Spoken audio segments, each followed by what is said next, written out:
Aujourd'hui, on ouvre un épisode un peu particulier, à la croisée du politique et de l'intime, du quotidien et de l'engagement. Parce qu'on va parler de celles et ceux que notre société a laissés à la marge trop longtemps, les personnes en situation de handicap et les personnes âgées. Des réalités souvent invisibilisées et pourtant centrales dans notre manière de penser la solidarité, l'autonomie, la dignité. Deux réalités aussi que notre invité connaît bien pour en avoir fait le cœur de son action politique. Charlotte Parmentier-Lecocq, vous êtes ministre déléguée chargée de l'autonomie et du handicap. Ensemble et pendant 30 minutes, on va parler de réforme, bien sûr, mais aussi de conviction. Alors que la loi de 2005 s'apprête à fêter ses 20 ans, c'est l'occasion de revenir sur un texte majeur pour les droits des personnes en situation de handicap en France. Adoptée le 11 février 2005, cette loi pour l'égalité des droits et des chances, la participation et la citoyenneté des personnes handicapées a posé les bases d'un changement profond. Elle a permis de mieux reconnaître les besoins spécifiques des personnes handicapées, d'affirmer leur droit à une vie digne et autonome et de structurer l'action publique autour de la compensation, de l'accessibilité et de la participation. Mais comme toute grande réforme, elle doit s'adapter, s'enrichir, se renforcer. 20 ans plus tard, on peut se demander quels progrès ont été réalisés et surtout, quelles sont les prochaines étapes pour aller encore plus loin vers une société plus inclusive. Madame Parmentier-Lecocq, bienvenue dans Cheminement. Merci beaucoup. Bonjour. Alors, comme je l'ai dit, vous êtes ministre chargée de l'autonomie et du handicap. Quand vous avez pris vos fonctions, quels ont été les premiers constats que vous avez faits concernant la situation des personnes en situation de handicap et des personnes âgées ? Alors, c'est déjà des choses que je connaissais parce que, avant d'être nommée ministre, j'ai été, députée pendant 7 ans. J'étais présidente de la commission des affaires sociales à l'Assemblée nationale, donc j'avais passé 7 ans vraiment sur, toutes les questions sociales et donc les questions de handicap ou du grand âge étaient aussi au cœur des travaux qu'on avait pu faire. Je suis aussi conseillère départementale et les politiques sociales, elles sont aussi portées par les départements. Donc mon sentiment, c'était que je connaissais, le sujet ou en tout cas les attentes et une des premières préoccupations que j'avais, c'était, la question de la difficulté des dossiers MDPH. En tout cas, c'est comme ça qu'ils sont appelés, par les personnes ou par les proches, les familles, et qui représentaient, une souffrance très forte par le fait que, ce sont des démarches administratives, complexes et un peu déshumanisées.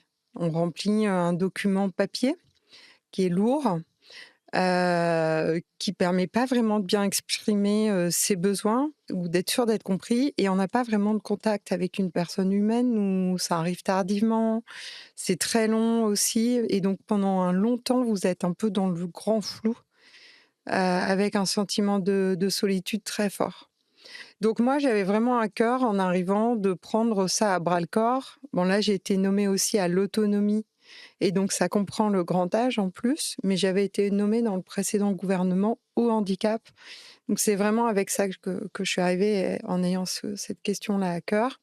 Et sur la question grand âge, ben, c'est un peu comme tout à chacun, hein, on est tous concernés par des proches qui sont très âgés et Bien pour sûr. lesquels, à un moment donné, se pose la question de devoir quitter sa maison, ou de trouver des solutions avant de devoir quitter sa maison ou parfois d'une maladie. Et donc moi, ce que je connaissais quand même aussi, le secteur de par mon passé, mais aussi mon passé professionnel où j'ai beaucoup travaillé avec des structures du médico-social pour les personnes âgées et les personnes en situation de handicap. Donc j'avais aussi à cœur, de me préoccuper de ces questions, mais avec, conscience que, là, le problème particulier, il est vraiment sur, les difficultés à trouver des professionnels, le manque de personnel un peu globalement, et la situation très difficile, en particulier dans les EHPAD. Bien sûr. Et donc j'avais vraiment la volonté de pouvoir aussi, prendre, toutes ces questions-là à bras-le-corps. Concernant le remboursement des fauteuils roulants, la réforme du remboursement intégral des fauteuils roulants est une avancée attendue par de nombreuses personnes en situation de handicap. Comment va-t-elle se mettre en place concrètement ? Quels changements cela implique pour les bénéficiaires et les professionnels de santé ? Oui, alors ça, d'ailleurs, dans les premiers sujets, que j'ai mis, sur le dossier, sur le dessus de ma table, il y avait vraiment le sujet des fauteuils roulants parce que, depuis l'annonce du président de la République, qui avait été en avril 2023 de dire: «Nous allons prendre en charge le remboursement des fauteuils roulants». Il y a eu beaucoup de travaux qui avaient été engagés par mes prédécesseurs, mais c'est vrai qu'avec les changements de gouvernement, les coupures et la difficulté, en fait, de la tâche parce que c'est assez fastidieux. En réalité, des fauteuils roulants, il en existe une multitude et à l'intérieur, il y a une multitude d'options, d'adjonctions à ajouter en fonction de la situation de la personne et de ses besoins. Donc les choses étaient un petit peu, engluées et donc ça, j'ai voulu vraiment qu'on avance très vite en disant, à un moment donné, il faut qu'on avance et même si, peut-être on attend une solution parfaite et idéale, qu'on n'aura jamais, il faut qu'on avance parce que beaucoup de personnes attendent et beaucoup de personnes attendaient aussi d'avoir, ce remboursement opérationnel pour commander leur fauteuil roulant. Ça fait qu'on a un peu un embouteillage maintenant de gens qui attendent depuis quelques mois, voire quelques années, avant de pouvoir commander leur fauteuil. Il sera pris en charge à partir du 1er décembre. Moi, ce que j'ai voulu, c'est que ce soit une, réforme, qui permette aussi de simplifier les choses. Parce qu'aujourd'hui, une personne, elle doit faire bon, il y a tout un process évidemment d'évaluation du besoin sur le plan médical et d'une prescription, médicale. Mais après sur la prise en charge, il y a un petit bout sur l'assurance maladie, une partie à la MDPH, donc il faut refaire un dossier après et puis les compléments avec la mutuelle, avec, peut-être parfois des cagnottes ou d'autres systèmes pour essayer de compléter et au C'est final vrai. avoir une solution complète. Là, ce qu'on va faire avec cette réforme, c'est qu'on va beaucoup simplifier les choses par le fait que, c'est l'assurance maladie et l'assurance maladie seule qui prend en charge intégralement le fauteuil roulant. Et donc ça, c'est majeur et c'est un changement profond pour éviter aux personnes de devoir faire toutes ces démarches et puis au final de pas avoir le montant, global, du fauteuil roulant. Ce que j'ai voulu aussi, c'est que tous les fauteuils roulants puissent être pris en charge dès lors qu'il y a une prescription médicale, heu, qui détermine le besoin et toutes les options ou autres qui doivent être ajoutées, que tout soit pris en charge. Parce que c'est déjà très dur de devoir, vivre au quotidien avec un fauteuil roulant et c'est indispensable qu'il puisse être ensuite, complètement adapté aux besoins de la personne et parfois c'est extrêmement coûteux. Il y a certains fauteuils, des fauteuils électriques, très, complexes qui coûtent plus de 40 000 €. Heu, Là, la solidarité nationale, elle a tout son rôle à jouer, Mmh. pour venir vraiment en soutien des personnes et dire: «OK, vous avez déjà une complexité dans la vie qui est apportée, par, le handicap.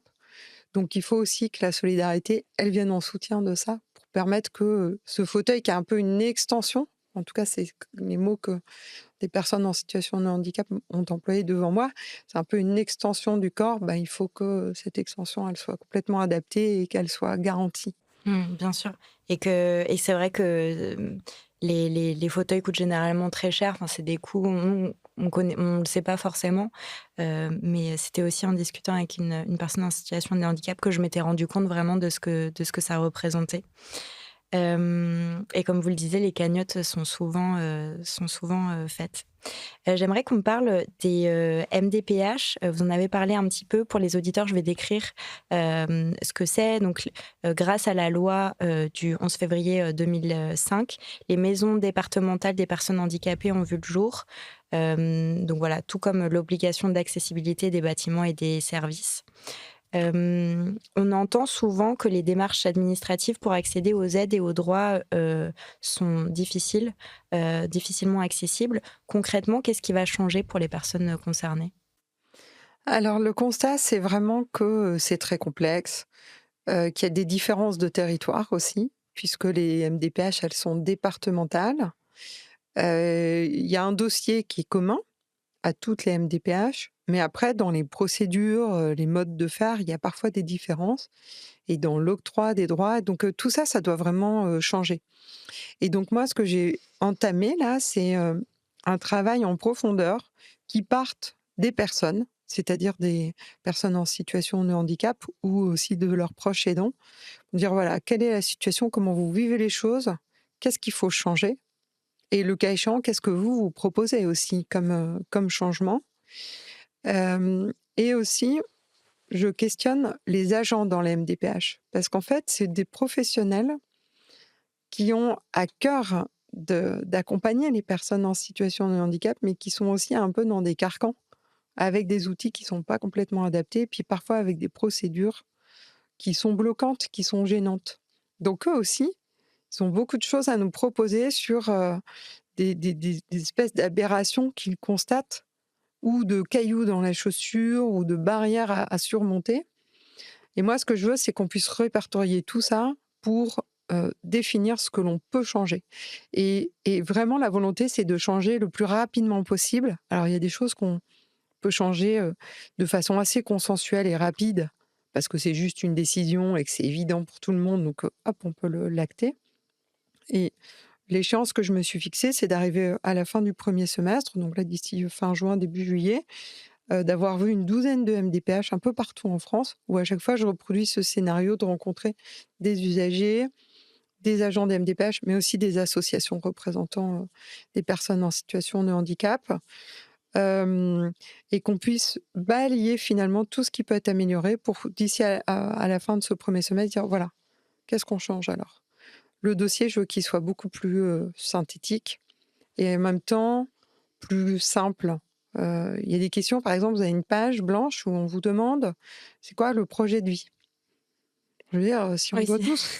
Moi, c'est je une me suis vaste posé la question. question c'est quoi mon projet de vie? Ben, c'est pas simple. Et quand vous Ouais. devez répondre en plus pour votre enfant de 5 ans, c'est quoi son projet de vie? Ben, pardon, mais c'est quand même pas super simple non plus. Donc il y a des choses aussi à changer parce que au final, ce qu'on veut, c'est comprendre les besoins de la personne qui est Mmh. elle-même le plus à même de pouvoir dire c'est quoi ses besoins en regard de sa vie quotidienne, de ce qu'elle a envie de faire, etc. Le regard des professionnels de santé qui viennent aussi aider à ça. Mais là, on a un système qui fait que c'est une espèce de flou d'informations que les personnes au sein des MDPH, les agents des MDPH doivent essayer de retraduire en besoins, ce qui n'est pas forcément hyper simple non plus. Et puis, on a constaté aussi qu'il y a parfois des procédures qui se sont ajoutées au fil du temps. On ne sait pas pourquoi. Par exemple, j'ai vu dans une MDPH où il y a normalement 4 points de contrôle de vérification d'un dossier et où on est arrivé à 100 points de contrôle et on ne sait pas pourquoi. On a fait des systèmes un peu de contrôle, mais qui sont finalement très bloquants et dont on ne Mmh. sait même plus pourquoi on les a faits. Donc la volonté, c'est de pouvoir dire à un moment donné, libérons-nous un peu de ce carcan-là, simplifions ce dossier, simplifions aussi les procédures. Tout ce qui peut être fait très rapidement de façon consensuelle, on va le faire et très vite. Et ensuite, il y a des choses qui engagent des chantiers plus longs. Par exemple, les systèmes d'information, c'est hyper compliqué. Aujourd'hui, on a des systèmes d'information qui permettent pas beaucoup de transférer les informations entre les organismes. On a une réglementation aussi qui est normale, hein, qui protège nos données, mais qui rend les choses parfois un petit peu longues et compliquées. Et puis, on a des outils qui permettent pas tout simplement l'interaction entre le professionnel et la personne. Et donc, on doit passer par des circuits très compliqués.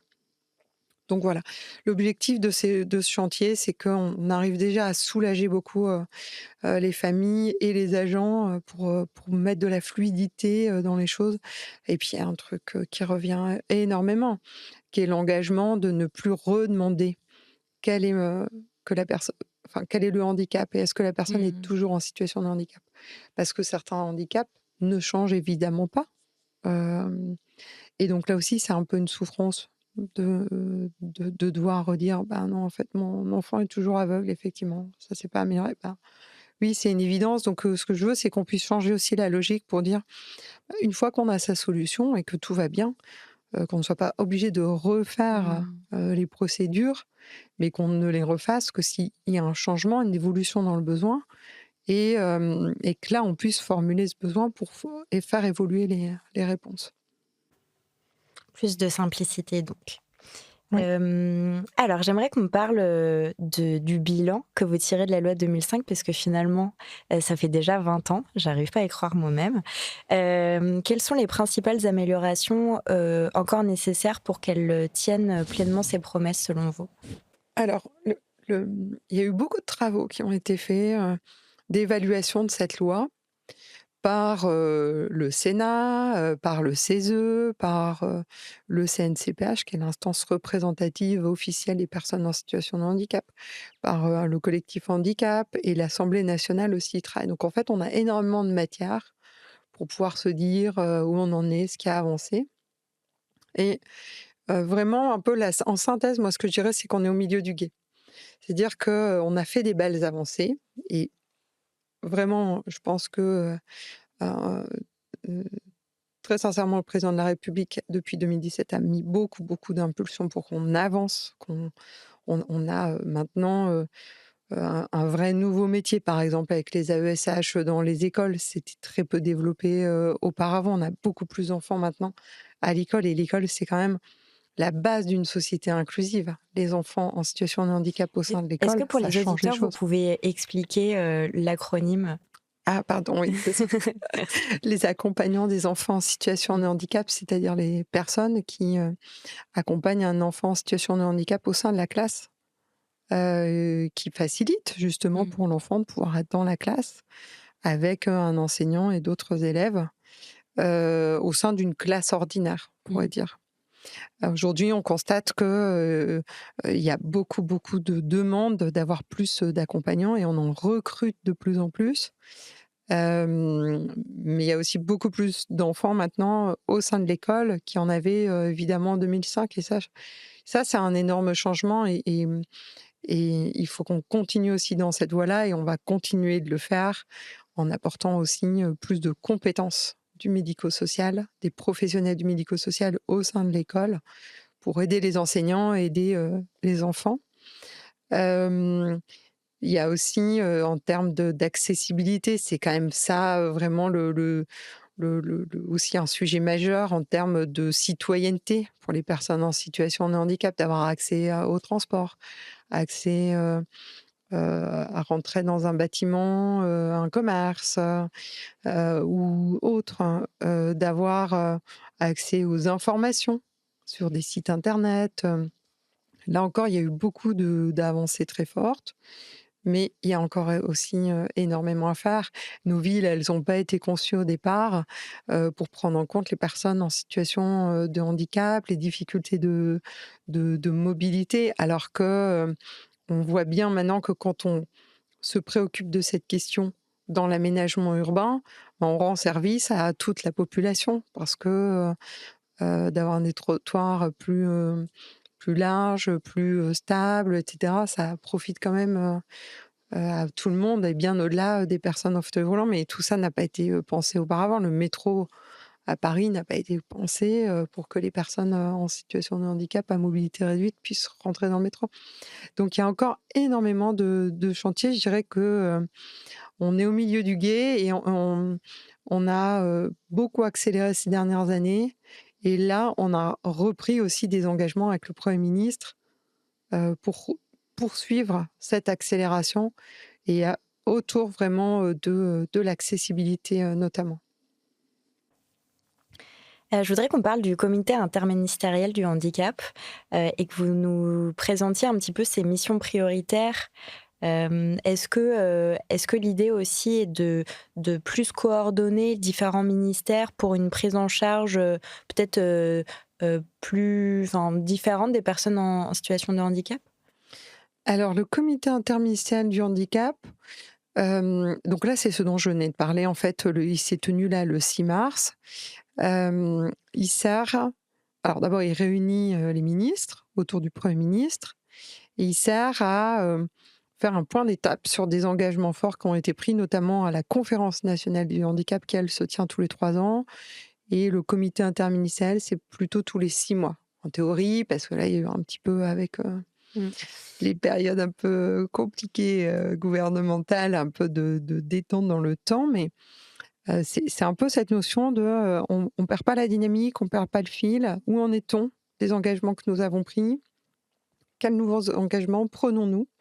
Et donc, le Premier ministre avait souhaité que, on puisse rapidement faire un comité interministériel du handicap pour qu'on se remobilise tous autour de ces enjeux et avec aussi la volonté que, l'esprit des Jeux olympiques qui était, à un moment, un peu de ferveur, nationale et autour des Jeux paralympiques où on a changé notre regard, sur le Mmh. handicap, on s'est pris de passion pour des disciplines qu'on ne connaissait pas, on a soutenu, supporté, nos athlètes, donc on voulait aussi, garder le souffle, de tout ça et en fait, ce comité interministériel, il permet au Premier ministre de rappeler son intérêt, son attachement à ce que, l'ensemble des ministres, soient hyper mobilisés tout le temps.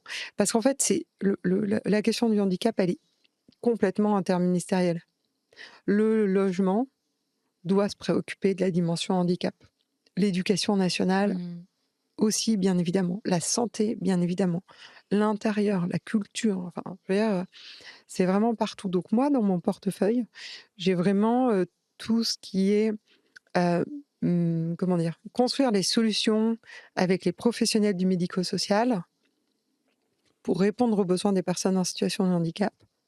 Mais ensuite, j'ai énormément d'interactions avec chacun de mes collègues, parce qu'on a tous un bout, en fait, de la solution et on a tous des engagements communs. Le sport, enfin vraiment, et donc chacun a, un peu une feuille de route du handicap avec des objectifs qu'il doit tenir.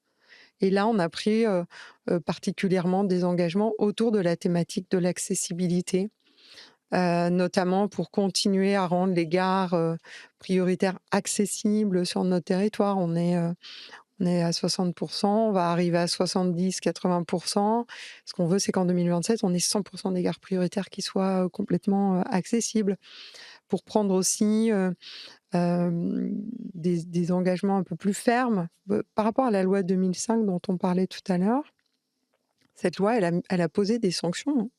Elle a inscrit des sanctions, par exemple pour les bâtiments recevant du public, si, ils ne se mettaient pas aux normes. Et on a commencé par dire: «Bon, il faut quand même du temps pour bien se mettre aux normes, donc on va donner 10 ans». Et puis ensuite, on a redonné 10 ans. Et puis on arrive 20 ans après où, on a encore des situations où les bâtiments sont pas, accessibles pour les personnes en situation, de handicap, et ça pose un vrai, ça pose un vrai problème. Et donc là, ce qu'a dit le Premier ministre, c'est: «Maintenant on arrête». C'est-à-dire que, toutes les catégories de bâtiments, hem notamment, qui ont, un certain moyen, enfin financier aussi, de faire les choses, doivent être aux normes, autrement ils auront les sanctions. Et puis on veut aussi, stimuler, booster davantage des plus petites structures comme par exemple des commerces. Il y a encore des commerces pour lesquels l'accessibilité, elle n'est pas bien prise en compte. Alors que, il y a des solutions qui existent et qu'on a mis d'ailleurs, des moyens financiers pour les aider à créer ces solutions. Mais c'est des moyens qui ont été très, très peu utilisés. Donc là aussi, on remet un coup de fouet pour dire: «Non, non, il y a des moyens, mais il y a surtout plein de solutions. Il y a des solutions qui sont pas coûteuses». Donc il faut, accélérer aussi, autour de ça. C'est vraiment réaffirmer en fait, ce comité interministériel, il sert à réaffirmer une ambition et à faire le suivi des engagements qui sont pris. Alors, vous l'avez dit, effectivement, enfin, votre sujet est finalement, concerné par d'autres. Bah, c'est normal, c'est pour ça il faut pas que le sujet du handicap soit cantonné uniquement à votre ministère, mais aussi à celui de l'éducation et cetera. Il y a beaucoup vous parliez de l'école, il y a beaucoup de parents qui témoignent encore sur les difficultés à scolariser, leurs enfants en situation de handicap. Comment on peut améliorer l'accompagnement des élèves et de leurs familles? Alors, il y a plusieurs choses. Hem, Déjà, il faut bien comprendre, le handicap de l'enfant et les besoins qu'il a, pour pouvoir, apprendre, évoluer, en fonction de son envie et de son potentiel. Et donc ça veut dire qu'il y a part importante dans la formation, des enseignants à pouvoir comprendre, le handicap, qui manque encore, aujourd'hui et ça fait partie des choses qu'on va développer, de former les enseignants, mais de les former en même temps que des professionnels du médico-social pour qu'ils se construisent une culture commune et aussi parce que les professionnels du médico-social, heu, vont être, de plus en plus présents. On va augmenter leur nombre pour venir dans l'école, venir, aider les professeurs, aider, les enfants en leur apportant les connaissances, les outils, le savoir-faire pédagogique qui permet d'adapter à l'enfant, le cours ou, les modes d'enseignement. Et puis on va, continuer à développer un peu une palette de solutions parce que, pour certains enfants, c'est possible d'être en classe ordinaire, la grande majorité d'ailleurs d'entre eux, avec un appui, d'une AESH, les fameux accompagnants, avec, quelques outils aussi, pédagogiques, un peu de méthode et cetera. Pour d'autres, il faudra qu'ils puissent être dans, des petits groupes, hem, de moins d'enfants avec, des enseignants spécialisés qui vont, vraiment pouvoir adapter, les contenus, pour eux et donc il y a des temps dans ces petits groupes et des temps dans leur classe un peu de référence. Puis après, il y a des enfants pour, lesquels il y a besoin vraiment de compétences médico-sociales très fortes, et donc là, c'est plutôt les IME, mais ces IME, on veut pas qu'ils soient cloisonnés tout seuls de leur côté. On veut qu'ils soient vraiment en lien avec l'école et qu'on puisse avoir des parcours un peu hybrides et on développe ça de plus en plus, c'est-à-dire des enfants qui sont en IME, mais qui vont aller passer, 1 journée ou 2 journées, dans l'école de leur quartier, en fait. Parce que c'est important qu'ils puissent croiser d'autres enfants, qu'on vive plus cloisonnés, en fait. Ça, c'est plus possible. Mmh. C'est vraiment, l'école, elle est le creuset, en fait, de notre société et ma conviction, mais c'est vraiment une conviction très forte, c'est que, les enfants en situation de handicap, ils ont toute leur place à l'école. Parce que c'est l'école de la République et parce que c'est là qu'on crée notre société. Et c'est une société bienveillante aussi qu'on crée, en intégrant, en accueillant des personnes, des enfants, en situation de handicap. C'est comme ça qu'on change le regard aussi de tous Mmh. les enfants, pour qui ça devient un peu plus, évident d'avoir un copain, qui est en fauteuil roulant ou qui, est, en situation avec autisme ou, qui a d'autres besoins. Mais c'est hyper important parce que c'est là, en fait, qu'on la crée cette société, inclusive et qu'on se rend compte que les personnes en situation de handicap apportent beaucoup dans notre société, et que, lorsqu'on crée une société plus inclusive, on crée une société finalement, plus ouverte, plus innovante, plus positive et puis, plus bienveillante aussi. Mmh. Je crois que ça peut pas nous faire de mal. Moi, j'étais dans une école comme ça. En primaire, il y avait une classe, qui était, pour, des enfants qui avaient des handicaps physiques ou mentaux. Donc, ils étaient la journée, ils faisaient des activités ensemble, mais on faisait plein de choses avec eux, toujours, toujours. Et je me souviens très, très bien, donc de la maternelle, à primaire et je trouve que ça, enfin, du coup, je ne sais pas ce que c'est de ne pas avoir ça, mais c'est vrai qu'avec toutes les personnes avec qui j'ai gardé contact, je me rends compte que le regard sur le handicap est pas du tout le même, parce que quand on grandit comme ça, bah, tous ensemble, on voit pas trop en fait, enfant, on voit pas du tout la différence. Hem, Bah oui, en fait, c'est ça qu'il faut qu'on arrive à faire et c'est ça que nous visons. mmh Et ça, le moyen par lequel on veut y arriver, c'est d'apporter des réponses aux enseignants. Parfois les enseignants, ils se sentent démunis, même les AESH, elles se sentent parfois démunies en disant: «Mais, en fait, j'arrive pas, en fait, j'arrive pas à m'occuper de l'enfant ou quand je m'en occupe, ben, j'arrive pas à m'occuper en même temps de ma classe». Ou alors, je m'occupe de ma classe, mais je lui fais faire un peu de l'occupationnel et c'est pas satisfaisant et en fait, ça fait culpabiliser tout le monde Mmh. et ça provoque un sentiment de frustration énorme et de pas bien faire son travail donc ça, il faut l'entendre et vraiment, moi, je l'entends et le parti pris qu'on a avec, Élisabeth Borne, c'est vraiment de dire: «Il faut qu'on apporte du soutien aux enseignants par ces compétences supplémentaires de professionnels du médico-social qui viennent». La ministre de l'Éducation nationale va aussi mobiliser des enseignants, vraiment pour qu'ils soient complètement dédiés à l'accompagnement, des enfants en situation de handicap. Donc on va renforcer beaucoup en fait, les ressources humaines. Puis après, il y a énormément de ressources pédagogiques en fait qui existent. Il y a une innovation énorme. Il y a parfois même, des outils pédagogiques super qui sont très aidants pour les, enseignants, mais qu'ils ne connaissent pas. Donc on a tout un travail en fait à faire de formation et d'appui pour dire: «Mais en fait, il y a beaucoup de choses qui sont possibles». Et puis pour des enfants qui ont plus de besoins vraiment, en IME, il faut que le lien se fasse quand même. Qu'il y ait une fête de l'école, il faut qu'on la fasse tous ensemble, par exemple. Mmh. Exactement. Après l'école, vient, l'entreprise et la vie professionnelle.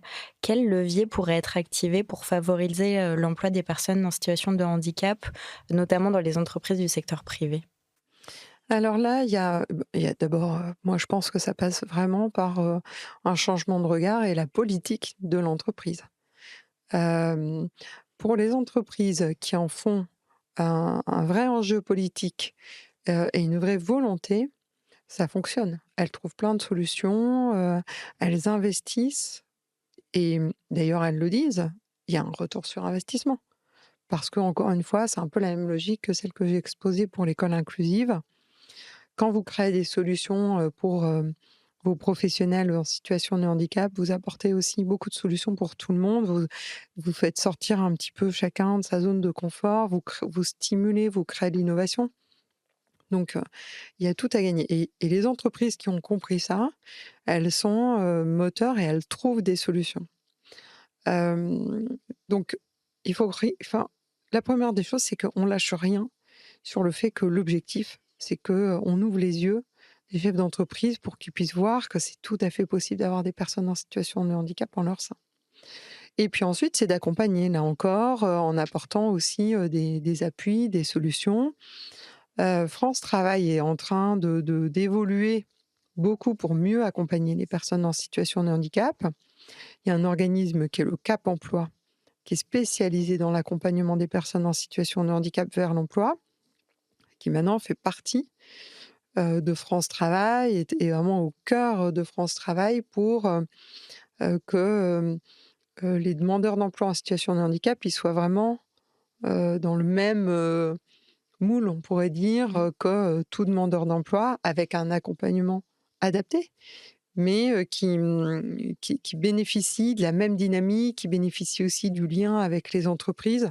France Travail est en train de muter pour être de plus en plus dans, aller vers les entreprises, comprendre leurs besoins en recrutement et les aider à faire matcher, avec tout un tas d'outils, dont ils disposent, pour bien faire rencontrer, les compétences. Donc il y a déjà, je veux dire, cet outil, énorme et les partenariats qui sont noués avec les acteurs du médico-social comme les ESAT, c'est les établissements à service d'aide par le travail, qui créent des activités pour embaucher des personnes en situation de handicap, ce qui permet que ces personnes soient vraiment en situation de travail et qu'on crée des passerelles avec les entreprises pour, lorsque c'est possible, permettre à la personne d'aller au sein d'une entreprise, enfin d'être embauchée dans l'entreprise.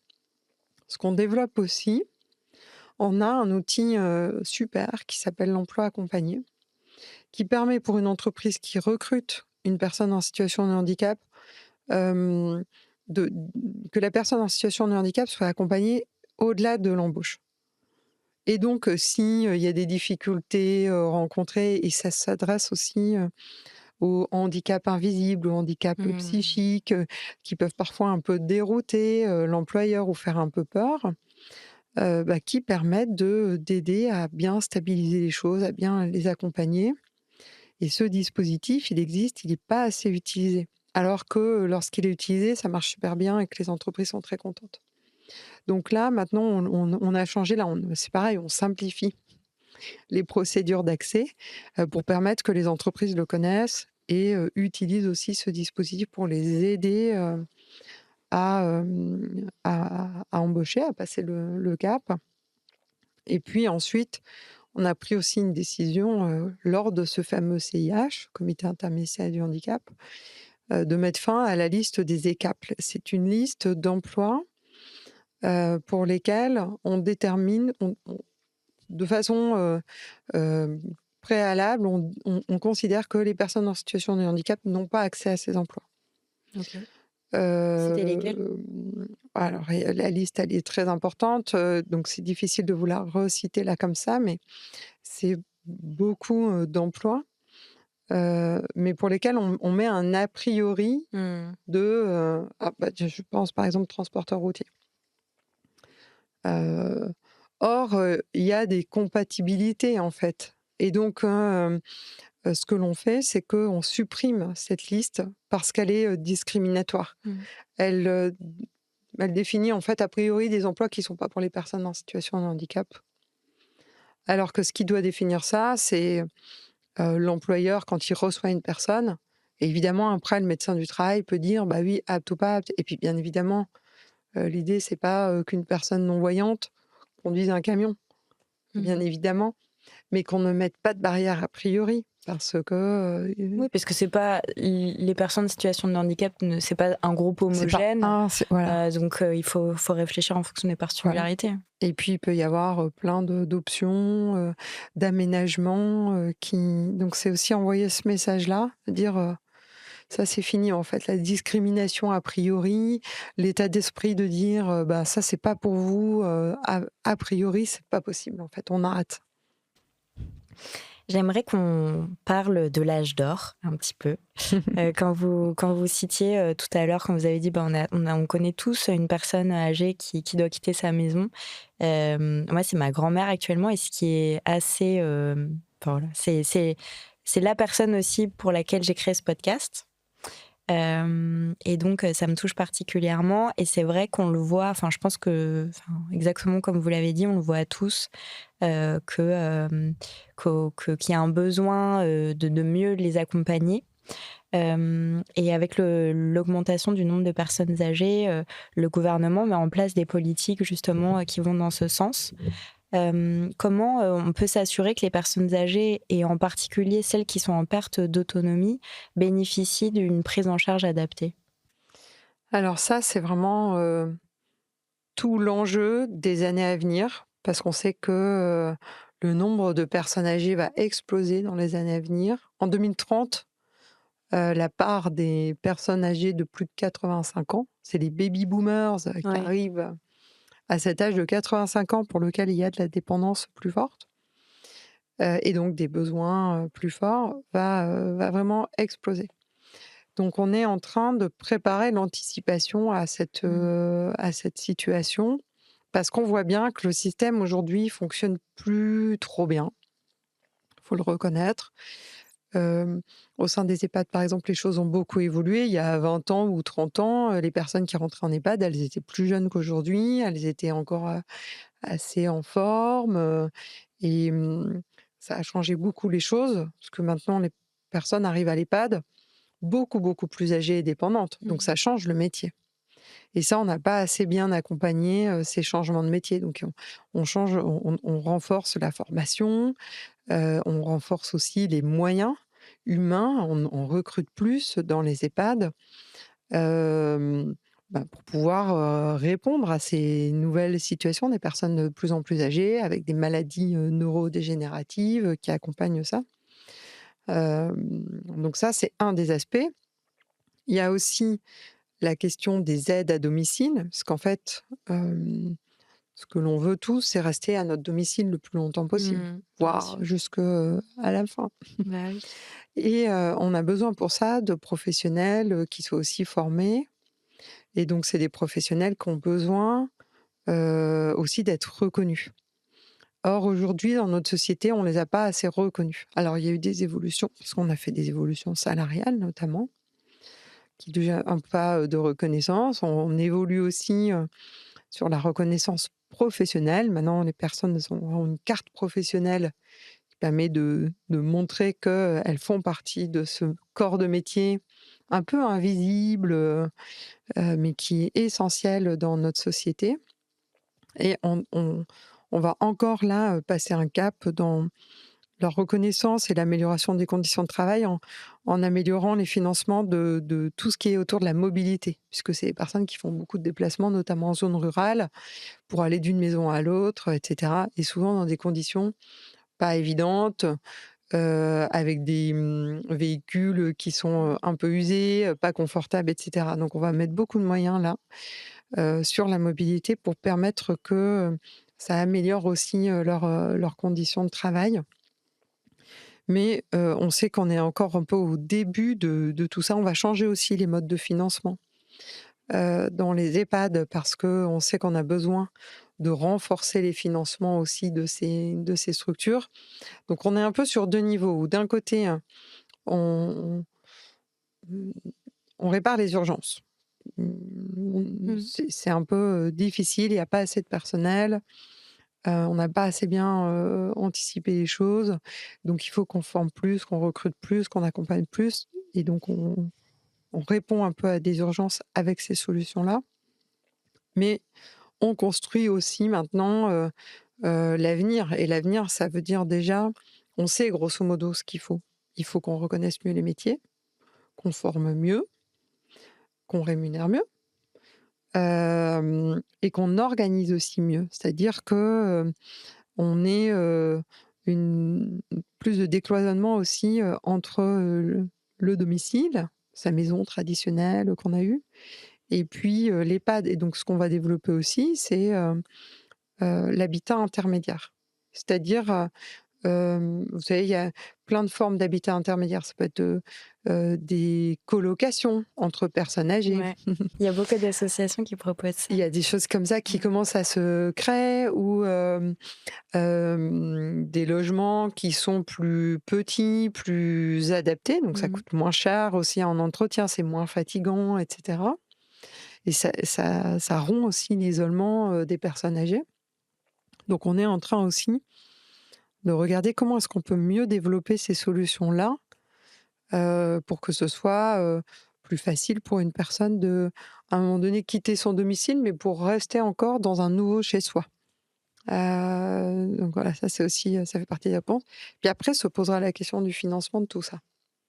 Mmh. Comment est-ce qu'on équilibre tout, dans une société où, ben, il y aura de plus en plus de personnes âgées, très âgées et de moins en moins de jeunes et qu'il faut faire attention à ne pas non plus faire tout peser sur les épaules, des jeunes, qui eux aussi ont, bah, toute leur vie, à construire.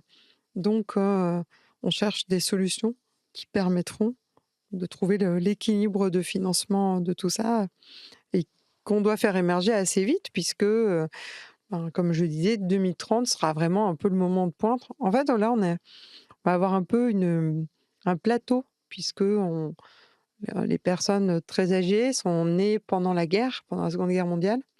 Donc forcément, il y avait moins de naissances à ce moment-là et c'est après, quand on va arriver en 2030 où là, on va avoir le pic qui va commencer à être très fort avec le baby boom qui commence à arriver à l'âge d'or.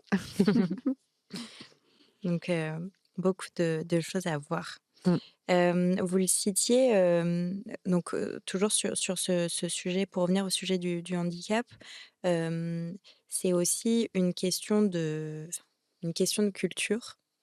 Ce qui m'amène à ma question, vous allez comprendre. C'est vrai que ces personnes en situation de handicap, elles sont souvent, sous-représentées dans l'espace public, dans les médias, dans les films, dans les séries et cetera. C'est en train de changer. Mais, selon vous, que pourrait faire le gouvernement pour changer le regard de ce sujet sur la société? Alors, changer le regard, c'est, aussi, comment dire? Rendre accessible, la culture, Mmh. Et là, ça fait partie aussi des engagements qui ont été pris, à l'occasion de ce comité, Mmh. interministériel, de soutenir, des initiatives comme, un portail pour, recenser tous les ouvrages, qui sont rendus, accessibles pour les personnes en situation de handicap. C'est l'accès aussi, au numérique, faire en sorte que, les sites soient véritablement accessibles comme, l'exige en fait la loi, maintenant. Donc on continue en fait à soutenir ça, à soutenir et à imposer aussi, de plus en plus, ces initiatives et on le voit, c'est intéressant par exemple, j'étais, récemment au Quai d'Orsay, au musée du Quai d'Orsay, Mmh. où ils ont vraiment fait des démarches, très poussées autour de l'inclusion pour accueillir tout type de public et où par exemple, on peut présenter certaines œuvres en FALC, en facile à lire et à comprendre. Mais moi, j'ai trouvé que c'était vraiment, génial et finalement très utile pour tout le monde parce que, quand on n'est pas un expert en art, le FALC, est très bien en fait pour pouvoir comprendre, une œuvre et donc là aussi, on retrouve ce côté un peu universel à pouvoir montrer que, lorsqu'on fait une initiative pour rendre l'art, la culture, accessible à tous, accessible aux personnes en situation de handicap, bah, finalement ça profite, à un grand nombre de publics et on ouvre un petit peu, les portes à tout le monde. Il y a aussi un portail pour, les, films audio, décrits, qui c'est aussi, quand même une discipline qui se développe, qui est intéressante aussi, Mmh. vraiment et je pense que ça peut être même être intéressant pour des personnes voyantes d'écouter un film audio, décrit. C'est une approche, très sensible, très émouvante aussi, et intéressante. Donc, voilà, on continue de soutenir et de défendre ça parce que, là aussi, ça fait partie de la citoyenneté. Avoir accès à la culture, c'est vraiment la citoyenneté. Bien sûr. Et je sais pas si vous écoutez des podcasts, mais il y a 1 an à peu près, Apple Podcast a, sorti une nouvelle, fonctionnalité qui permet de lire les podcasts. Donc en fait, en utilisant, l'intelligence artificielle, du jour au lendemain, on a tous pu lire les transcriptions des podcasts. Et en fait, je me suis demandé d'où ça venait, pourquoi d'un seul coup c'était arrivé. Et en fait, il se trouve que c'est une association aux États-Unis, enfin plusieurs associations qui ont fait du lobbying pour que cette fonctionnalité soit inclue. Et je trouvais ça intéressant de me dire, mais c'est vrai que j'avais pas pensé que les podcasts n'étaient pas accessibles à tout le monde. Oui, pour des personnes sourdes, tout à fait et puis ça peut être aussi intéressant pour quelqu'un de parfois on peut pas écouter mais on peut lire. Mm. Ouais. Eh ben, écoutez, on arrive à la fin de cette interview. Comme question finale, j'aimerais vous demander quelle est la mesure que vous souhaiteriez absolument voir aboutir avant la fin de votre mandat? Alors moi, vraiment ma détermination très forte, elle est, sur, cette simplification des dossiers MDPH et des procédures qui l'entourent. Parce que, c'est vraiment le premier niveau, j'allais dire, de souffrance, que j'ai beaucoup entendu, et donc je mets les bouchées doubles parce qu'on est quand même dans un contexte où on ne sait jamais ce qui peut nous arriver. Pour, Mmh. m'assurer que, ça, on sera en capacité d'avoir transformé les choses, très rapidement et puis bon après c'est difficile de faire, un choix parce que tout est important. La santé, l'accès aux soins, c'est extrêmement important et là aussi on lance, une nouvelle mission, avec, le ministre de la Santé pour voir comment est-ce qu'on peut prendre de bonnes initiatives, sur l'accès à la santé. L'accessibilité, là, je suis en train de faire construire une boîte à outils de toutes les, bonnes idées, bonnes pratiques, qui sont développées sur les territoires, qui facilitent l'accessibilité. Par exemple, pour, le tourisme, l'accessibilité des plages, des logements, des rues, des commerces et en fait, il y a mais pléthore d'innovations, de solutions, géniales, mais qui ne sont pas forcément connues.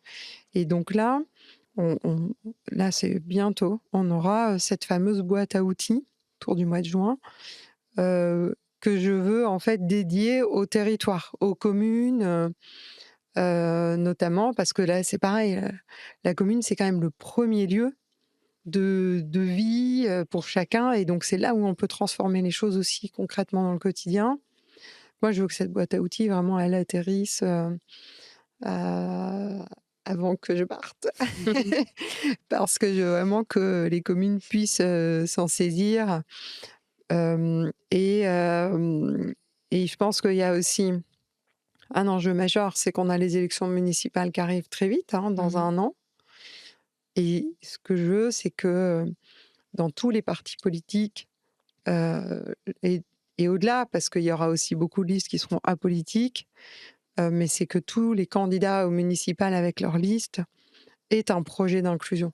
C'est-à-dire qu'elles intègrent l'inclusion des personnes en situation de handicap dans leur projet. Parce que c'est quand on réfléchit à la racine du projet qu'on peut vraiment transformer les choses. Donc je veux qu'ils aient ces outils-là pour pouvoir aussi construire leur projet politique et qu'il n'y ait aucun projet au municipal qui n'intègre pas la dimension inclusive. Il faut qu'elle soit partout. Voilà. Eh ben, je voudrais vous remercier, et je voudrais aussi préciser pour les auditeurs qui nous écoutent et qui ne vont pas nous regarder forcément sur YouTube parce qu'ils nous écoutent, que vous n'avez pas lu une seule fois vos notes et que j'étais très impressionnée. Donc ça montre à quel point voilà, l'engagement est sincère, et je vous remercie beaucoup d'être venu jusqu'ici pour nous parler de ces sujets-là. Merci à vous. Merci beaucoup. Au revoir.